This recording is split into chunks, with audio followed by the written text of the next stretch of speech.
The Philippine Navy's Naval Air Wing carried out a live-fire test of the Spike NLOS missile.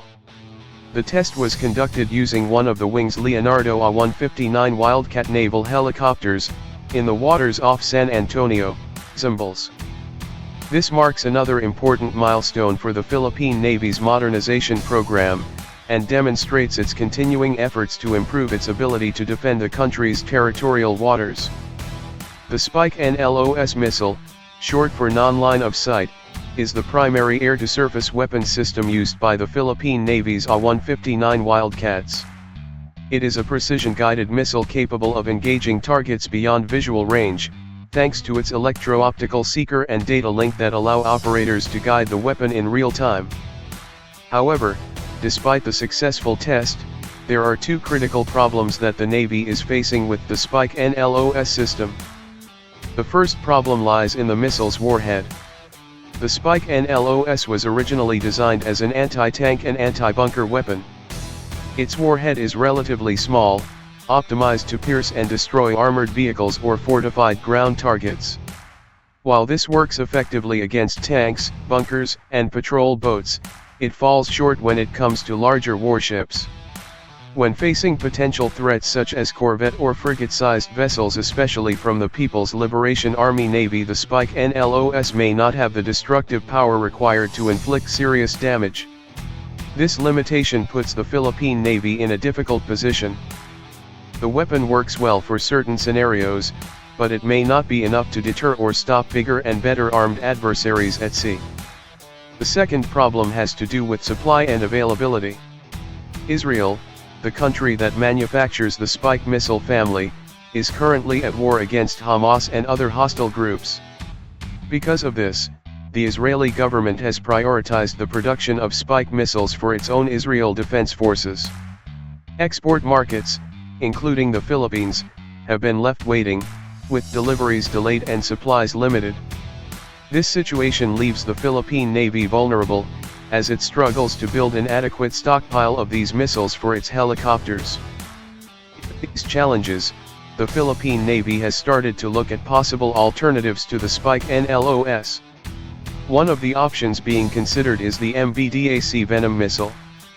The Sea Venom, also known as the anti-Naval Ledger, was specifically designed as a sea-skimming anti-ship missile. Unlike the Spike NLOS, which attacks directly or from above, the Sea Venom flies low over the surface of the sea to avoid detection, and then strikes its target with a larger warhead. This makes it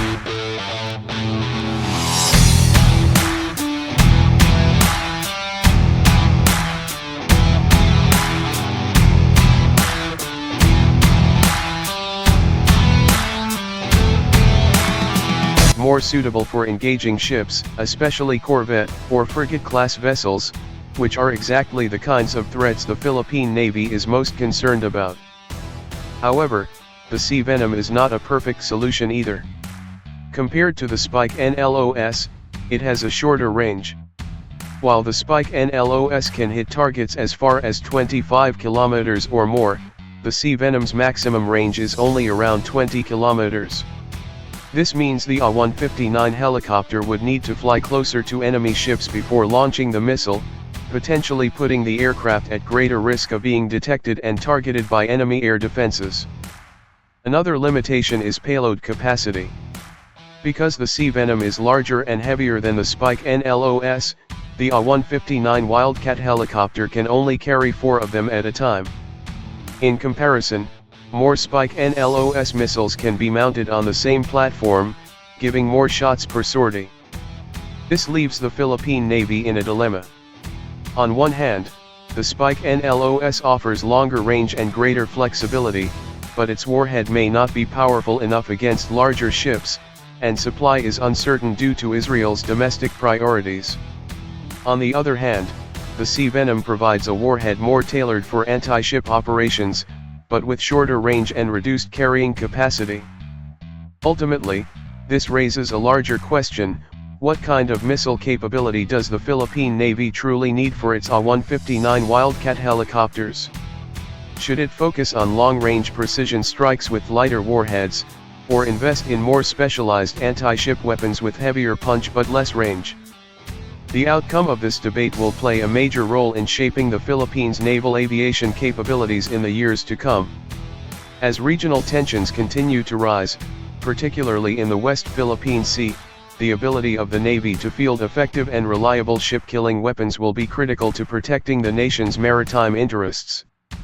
The successful test of the Spike NLOS yesterday is a step forward, but it is clear that the Philippine Navy still faces difficult choices ahead.